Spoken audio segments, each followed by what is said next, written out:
উজান ডলের কারণে মনু নদীর পানি বৃদ্ধি পাচ্ছে। 3-4 দিন থেকে অবিরাম বৃষ্টির কারণে মৌলভীবাজার ও আশেপাশের এলাকা বন্যা পরিস্থিতি অবনতি হয়েছে।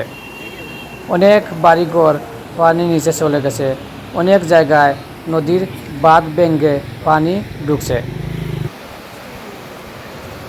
আপনাদের কাছে একটি অনুরোধ করব, যার অবস্থান থেকে যারা বন্যায় যাদের ক্ষতিগ্রস্ত হয়েছে তাদের পাশে দাঁড়ান এবং যারা পানির মধ্যে বিপদে আছেন তাদেরকে উদ্ধার করার জন্য আপনারা সবাই এগিয়ে আসুন।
আপনারা দেখতে পাচ্ছেন কীভাবে মনুবাড়ি যে নিচে এটি পানি যাচ্ছে, খুব দ্রুত কিন্তু পানি যাচ্ছে। আপনারা দেখতে পাচ্ছেন এই যে কীভাবে খুব দ্রুত পানি যাচ্ছে, আপনারা দেখতে পাচ্ছেন মনুবাড়ি।